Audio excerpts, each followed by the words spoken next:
Looking for supplies? Not right now. No problem. Keep checking back. Thanks for bringing me on board, Commander. I knew working with the Spectre would be better than life at CSEC. Have you worked with a Spectre before? Well, no, but I know what they're like. Spectres make their own rules. You're free to handle things your way. At CSEC, you're buried by rules. The damn bureaucrats are always on your back. Being a Spectre does have its advantages. Exactly my point. If I'm trying to take down a suspect, it shouldn't matter how I do it, as long as I do it. But CSEC wants it done their way. Protocol and procedure come first. That's why I left. So you just quit because you didn't like the way they do things? There's more to it than that. It didn't start out bad, but as I rose in ranks, I got saddled with more and more red tape. CSEC's handling of Saren was typical. I just couldn't take it anymore. I hate leaving. It's not the end of the world. You'll have tougher decisions soon enough.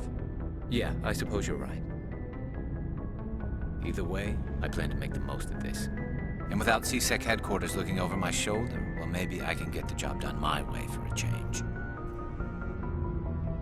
As long as you do your job well, you're free to go about your business as you see fit. Thank you, Commander.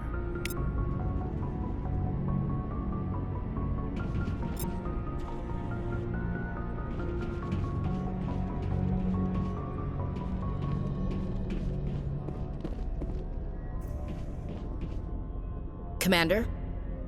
What's your opinion on the last mission? Kinda wish you'd got there sooner, Commander. No offense, I appreciate the rescue. I just wish... You wish we'd been able to save the rest of your unit? Yes, sir. If I had been more alert, we wouldn't have been cut down by an ambush. We never trained to fight synthetics. The Geth haven't gone beyond the Veil in 3 centuries. Our training's supposed to make us able to adapt. I'll make sure it doesn't happen again. Do you have a few minutes to talk one-on-one? I'm sorry, Commander. I need to get my duty squared away. I wouldn't mind talking more later, though. Dismissed, Chief. Sir.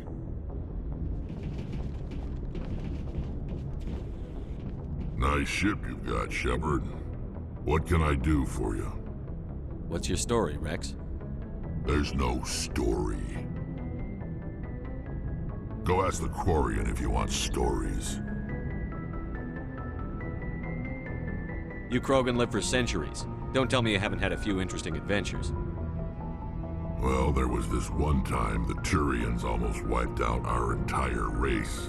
That was fun. I heard about that. You know, they almost did the same to us. It's not the same. It seems pretty much the same to me. So your people were infected with a genetic mutation? An infection that makes only a few in 1,000 children survive birth? And I suppose it's destroying your entire species? You're still here. It can't be all that bad. I don't expect you to understand, but don't compare humanity's fate with the Krogan. I was just making conversation. I wasn't trying to upset you. Your ignorance doesn't upset me, Shepard. As for the Krogan, I gave up on them long ago. The genophage infected us, but it's not what's killing us. Are your people really dying? We're sure not getting any stronger. We're too spread out. None of us are interested in staying in our own system. Lots of species have left their homes and prospered. But they go to colonize new worlds. We're not settlers. We're warriors. We want to fight. So we leave. Hire ourselves out. And most of us never go back. What can you tell me about the genophage? Ask the Solarians if you want details. They made it. All I know, it makes breeding nearly impossible. Thousands die in stillbirth, and most never get that far.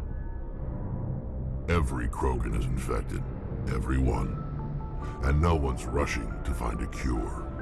Why don't the Krogan try to find a cure? When was the last time you saw a Krogan scientist? You ask a Krogan, would he rather find a cure for the genophage or fight for credits?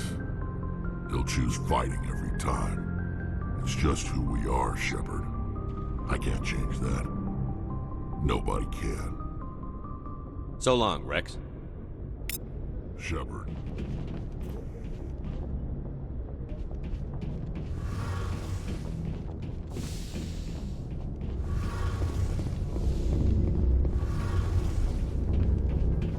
Your ship's amazing, Shepard.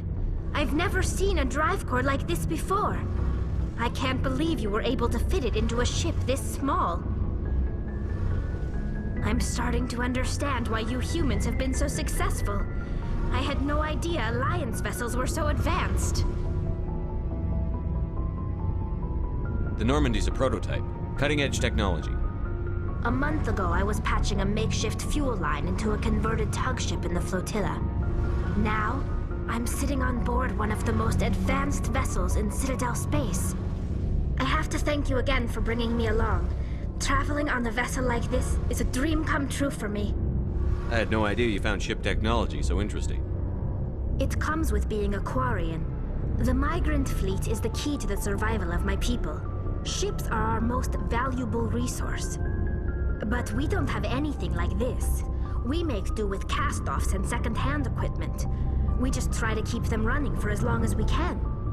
Some of the fleet's larger vessels date all the way back to our original flight from the Geth. I can't believe your fleet's still using ships that are 3 centuries old. They're constantly being repaired, modified, and refitted. They aren't pretty, but they work. Mostly. We've tried to make ourselves as independent as possible on the flotilla, grow our own food, mine and process our own fuel. But some things we just can't make on our own. A patch to maintain the hull integrity requires raw materials we just don't have. That's why our pilgrimages are so important. Tell me about your people. Our lives aren't easy. Resources are scarce, and we are constantly on the move. Everything we do must in some way contribute to the continuation of the migrant fleet. There are 17 million Quarians in the flotilla, and each of us relies on the others for survival. The bonds among my people are strong. Unfortunately, we have had to surrender many of the freedoms and civil liberties other species take for granted. What kind of freedoms? Well, it's illegal for parents to have more than one child. If our population grows too much, it would strain our resources to their breaking point. Of course, we also can't allow our numbers to become too few. If our population is in decline, the rule against single births is temporarily repealed. In extreme cases of population decline, incentives are even offered to encourage multiple births, though the Conclave hasn't had to take such measures in nearly a century. That's your government. The Conclave is our civilian branch of government. Each ship can elect a representative to serve on the Conclave and make decisions that affect the fleet as a whole. On matters that affect an individual ship, however, the captain has the final say. It's a tradition that dates back to the early days, when the fleet was governed by martial law. Fortunately, most captains nowadays are smart enough to have an elected council from their crew to give them advice and guidance. So the ultimate power rests with elected officials. In practice, the Conclave and the respective council for each ship tend to set the rules that govern our daily lives. But in theory, we are still under military jurisdiction. The 5 top-ranking military officials in the fleet serve on the Admiralty Board. These 5 have the power to overrule any decision by the Conclave in case of emergency. To do so requires unanimous agreement among the Admiralty, and they can only do this once. After that, the entire board must resign their posts. It's a safeguard that served us well. In nearly 3 centuries, the Admiralty Board has only overruled the Conclave 4 times. I want to know more about the Geth. I doubt I can tell you anything you don't already know. It's been almost 3 centuries since they drove my people into exile. All I know is the story of their origins. what they were when we created them, and how they turned on us. Interesting. The Geth were originally created to serve as an automated manual labor force. Initially, their intelligence was as limited as any VI. Over time, we made small modifications to their programming to allow them to perform more varied and complex tasks, bringing them closer and closer to true AI status. How come the Council didn't step in and stop you? This wasn't true AI research. We may have been skirting the bounds of the law, but we never did anything that was actually illegal. The changes were so insignificant, so gradual, that we were able to control them. Or so we thought.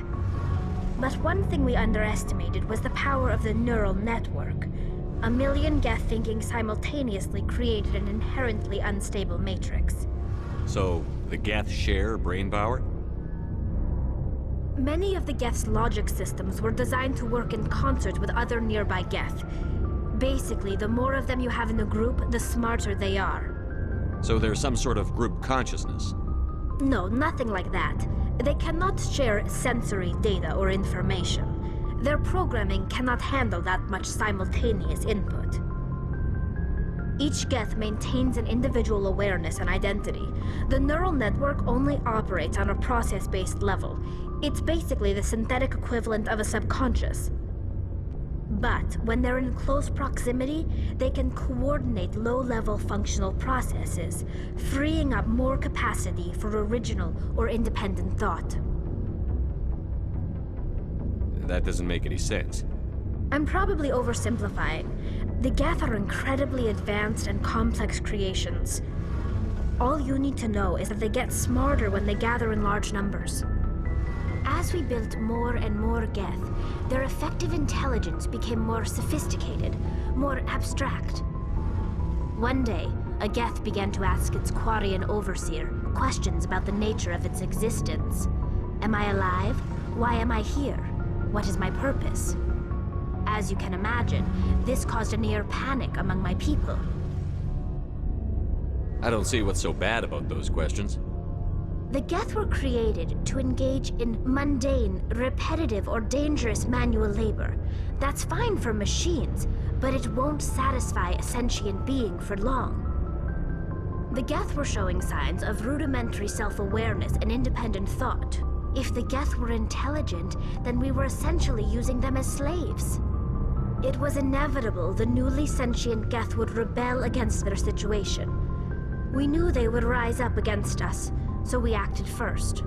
A general order went out across all Quarian-controlled systems to permanently deactivate all Geth.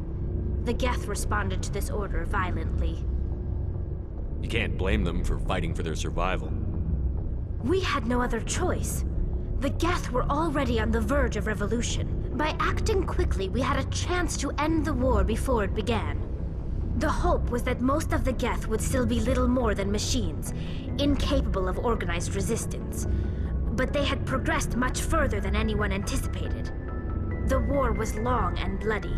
Millions upon millions of Quarians died at their hands. In the end, we were forced to flee our own homeworld. We feared the Geth would pursue us, but they never came beyond the Veil. Now we drift through space, exile searching for a way to reclaim what was once ours. It's hard to feel sorry for you. Your ancestors tried to wipe out another species. We made a mistake when we created the Geth in the first place, but we did not make a mistake when we went to war against them. If we had not acted, they would have wiped us out. They're a synthetic life form. They have no use for organics. None. Why do you think they cut themselves off from the rest of the galaxy? Why do you think they've killed every organic being who's ever tried to contact them?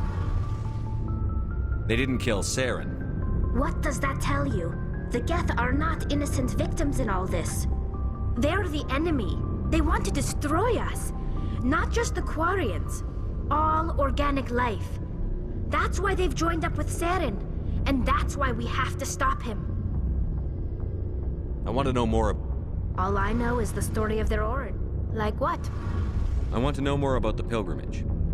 When my people reach maturity, we leave our birth ships and seek acceptance with a new crew. It's necessary to maintain genetic diversity among the fleet. But no ship wants to accept someone who will be a burden on them. So, to prove our worth, we embark on a pilgrimage. We set out alone, leaving the flotilla and our families behind us. We only return once we have found something of value we can bring back to the fleet. This is presented as a gift to the captain of the respective ship we wish to join. If the gift is accepted, we are welcomed into the crew. Can a captain choose to reject the gift? That doesn't happen often. Most captains are eager to increase the size of their crew. It increases their own standing in our society. Even when a gift is not particularly valuable, the captain usually accepts it out of a sense of tradition. However, there is a stigma to presenting a substandard gift. It's not the best way to make a good impression on a new community. Most pilgrims don't return until they find something worthwhile. I can't believe they just send you off alone. It's not like they just cast us out. Before we leave, we are given lessons in how to survive outside the flotilla, and given gifts to help us on our journey. We also receive implants to fight off sickness and disease. Generations of living in an isolated and highly controlled environment have left our immune systems weaker than most. By the time we leave the fleet, we are well equipped for the pilgrimage. This is a rite of passage for all Quarians. If it were dangerous, our numbers would suffer. Virtually every pilgrimage ends with a triumphant return and the ritual presentation of the gift to one of the fleet's captains. I want to talk about something. Like what? I should go. See you later. Hey, Commander, you know that Quarian, Tally? She's been spending all her time down here asking me about our engines. I'll tell her to leave you alone. What? No, she's amazing. I wish my guys were half as smart as she is. Give her a month on board and she'll know more about our engines than I do. She's got a real knack for technology, that one. I can see why you wanted her to come along. I figured she'd be a real asset to the team. You got an eye for Tally, Commander, but I'm guessing that's not why you came down here. Fill me in on the IES stealth systems. How does it work exactly? You can't hide a ship out in space. They emit too much heat and radiation, too easy for sensors to pick them up, unless you find a way to capture those emissions. So our stealth systems trap the energy we give off in storage sinks built into the ship itself, no emissions to give away our location. Eventually the sinks have to be vented. More than a few hours silent running and they overheat, cook us inside our own hull. There's no way for anyone to detect us? A visual scan can still pick us up. Anyone looking out a window can see us plain as day, but you have to be pretty close to get an actual visual out in space. Most vessels rely on scanners. As long as the stealth systems are engaged, they can't see us, not unless we accelerate to FTL speeds. Why doesn't it work with faster-than-light travel? Cranking up the FTL blue shifts our emissions, pushes them into frequencies too high to capture in the sinks. As soon as we make the jump, it's like setting off a flare. Sensors can pick up our location whenever we enter or exit FTL flight, but for short-range missions, our stealth systems are amazing, and we've got the only one. Where else have you served, Adams? If you name a class of Alliance ship, I've probably served on it. Everything from dreadnoughts and carriers right down to frigates like the Normandy. My last assignment was on the Tokyo, only a cruiser, but she was a good ship. Couldn't hold a candle to the Normandy, though. I want to know more about the Normandy. She's the best ship I've ever served on, probably the fastest vessel ever designed, and she's the only one using the new Tantalus drive core. What's so special about the Tantalus drive core? Proportionally, it's about twice the size of any other vessel. Not only are we faster, but we can run at FTL speeds longer before we have to discharge the core. Carry on, Adams. Aye, aye, Commander.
Anything you need, Commander? What's your opinion on the last mission? I don't see how we could have done things any better. At least not without getting to Eden Prime sooner.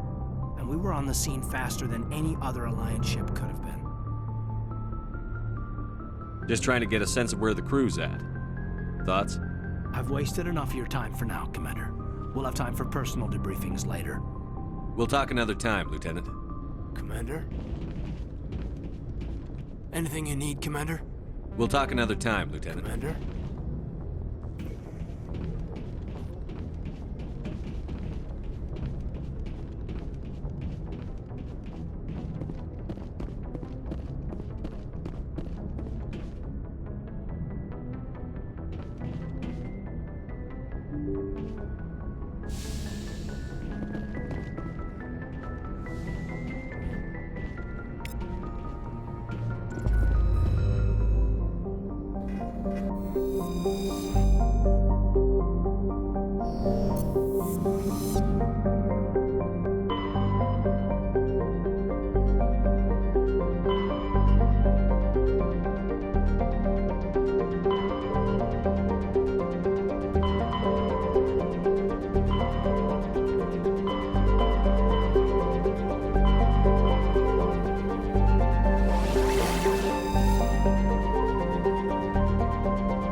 Approach control, this is the SSV Normandy, requesting a vector and a berth.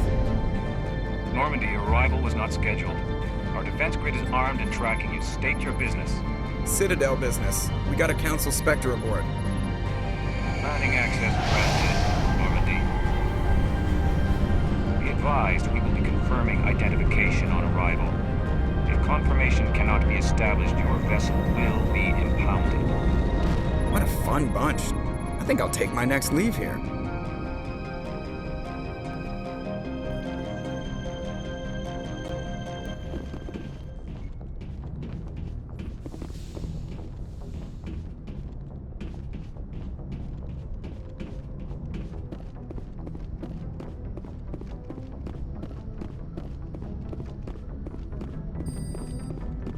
Commander, something you need?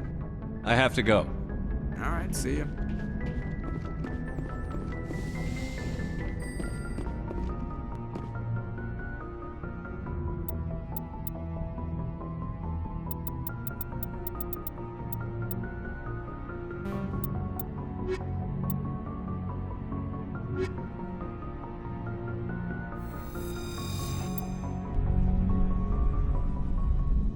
Equalizing interior pressure with exterior atmosphere.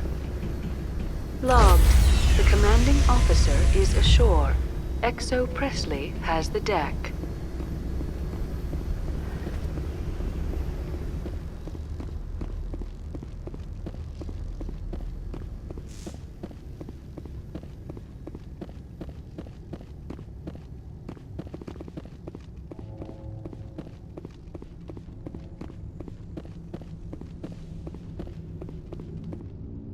That's far enough. Something wrong, officer? You better hope there isn't. This is an unscheduled arrival. I need your credentials. You first. We're the law here. Show some respect. I'm Captain Maiko Matsuo, Ilanis Risk Control Services. I'm a Spectre. My name is Shepard. Load of horse crap, ma'am. We will need to confirm that. Also, I must advise you that firearms are not permitted on Novaria. Sergeant Sterling, secure their weapons. Don't try it. Let's not start a fight. Why not? Captain Matsuo, stand down! We confirmed their identity. Spectres are authorized to carry weapons here, Captain. You may proceed, Spectre. I hope the rest of your visit will be less confrontational. Parasini-san will meet you upstairs. Behave yourself. Get out of here. I'm sure Parasini-san will answer any questions you have.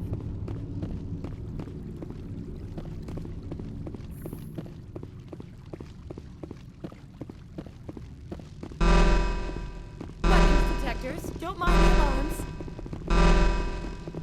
I am Gianna Parasini, assistant to Administrator Ananias. We apologize for the incident in the docking bay. I appreciate your help. You're welcome. You understand our security chief was only doing her job. One of my duties is orientation of new arrivals. Do you have any questions? Pretty heavy security for such a small port. The executive board does everything in its power to protect the privacy of our client corporations. I can't have my investigation hampered. Tread lightly. The board can bury you in litigation. You'd need an Asari lawyer to see the case through. Has anyone unusual passed through here recently? Unusual? An Asari matriarch passed through a few days ago. Lady Benezia. Saren's right hand? She's here? Can I speak with her? Benezia left for the Peak 15 research complex days ago. To the best of my knowledge, she's still there. That's where I need to be then. You'll need to ask Administrator Ananias for clearance to leave this port. Where can I find the administrator? His office is on the main level, left at the top of the elevator. Understood. Can we go in now? Of course. If you need any help, you can ask me at the Administrator's office.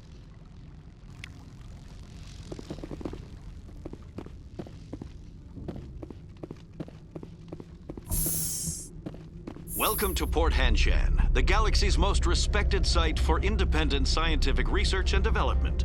For your own safety and to protect the privacy of others, you are required to obey any directions given by our security personnel. If you have questions or concerns, our friendly administrative staff is always available. Thank you, and enjoy your stay.